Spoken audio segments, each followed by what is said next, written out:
ఆహ్వానిస్తాము. అందరికీ నమస్కారం అండి. ఇక్కడికొచ్చిన మీడియా వాళ్ళందరికీ పేరు పేరున థ్యాంక్ యూ సో మచ్. చాలా దినాలైనట్టుంది మిమ్మల్ని అది కలిసి. అందరూ బాగున్నారనుకుంటున్నాను. ఆహ్, చాలా తక్కువ సార్లు అంటే కొంచెం ఫస్ట్ ప్రెస్ మీట్ అంటే ఇప్పటిదాకా కే ర్యాంప్‌కి ఏ ప్రెస్ మీట్ పెట్టలేదు. ఇది ఫస్ట్ ప్రెస్ మీట్. మీ అందరికి అర్థమవుతుంటది మేము ఎంత సంతోషంగా ఉన్నామో, జాలీగా ఉన్నామో. ఎందుకంటే సినిమా ఆల్రెడీ చూసేసాము. ఆల్మోస్ట్ కాపీ గూడా రెడీ అయిపోయింది. నిన్ననే నేను ఫస్ట్ హాఫ్ ఆర్ఆర్‌తో చూసాను. చాలా కాన్ఫిడెంట్‌గా ఉన్నాము. అందుకే ఇంత నవ్వుతున్నాము. అంటే ఏదో పెద్ద పొడి చేసాము, తోపు సినిమా తీసాము, ఏదో మా మ్యాటర్ ఏంటంటే ఈ సినిమా కంప్లీట్‌గా నవ్విచ్చేద్దాం. అందరూ థియేటర్‌కి దీపావళి సినిమాకొస్తే ఎవ్వరు నవ్వకుండా బయటికెళ్ళొద్దు. ఫ్యామిలీ అందరూ. అక్క లేదు, అన్న లేదు, చెల్లి లేదు, అమ్మ లేదు, నాన్న లేడు, తాత లేడు, అవ్వ లేదు. ఎవ్వరిని మిస్ చేయం.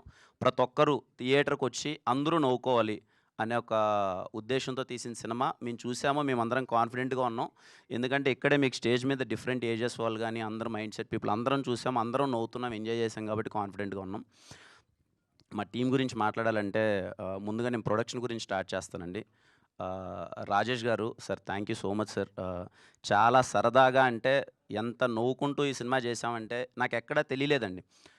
ఏదో సినిమా ఓకే. వైబింగ్ సినిమా, చాలా ఎంటర్‌టైనింగ్ సినిమా. మేము రోజు సరదాగా ఉంటే సినిమా అది స్క్రీన్‌లో రిఫ్లెక్ట్ అవుతది. ఆడియన్స్ కూడా నవ్వుతారన్న ఒక మూడ్ అది. అది సెట్‌లో రీక్రియేట్ అవ్వడం అన్నది చాలా కష్టం. అది చాలా పాసిబుల్ అయింది. ఎంటైర్ ప్రొడక్షన్‌కి పేరు పేరున అందరికీ అందరికీ రాజేష్ గారికి, బొమ్మక శివ గారికి అండ్ ఆశ ప్రొడక్షన్ ప్రతి ఒక్కరికి ముఖ్యంగా అందరికీ అప్పాజీ మామ గారు గాని, నాయుడు గారు గాని, లేకపోతే షఫీ గారు ఒక్కరని పేరు కాదండి. ఎందుకు ఎందుకు ఇంతమంది పేర్లు ధీరజ్ బ్రో గాని ఎందుకు చెప్తున్నానంటే మాకు ఏ రోజు చిన్న అలసట అనిపియలేదండి.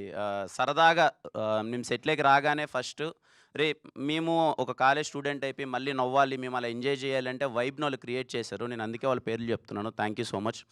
అలాగే మా ఎడిటర్ చోటా కే ప్రసాద్ గారు. Sir thank you so much sir. చాలా పేషెంట్‌గా ఏదైనా మాకు అనిపించిన ఒకటి రెండు చెప్పినా సార్ దగ్గరుండి లేదమ్మా చేద్దాం. ఈ సినిమా చాలా యూత్‌ఫుల్ కట్ చేద్దాం. సినిమా ఖచ్చితంగా పెద్ద హిట్ చేద్దాం అని చెప్పి ఆయన నమ్మి చాలా మాకంటే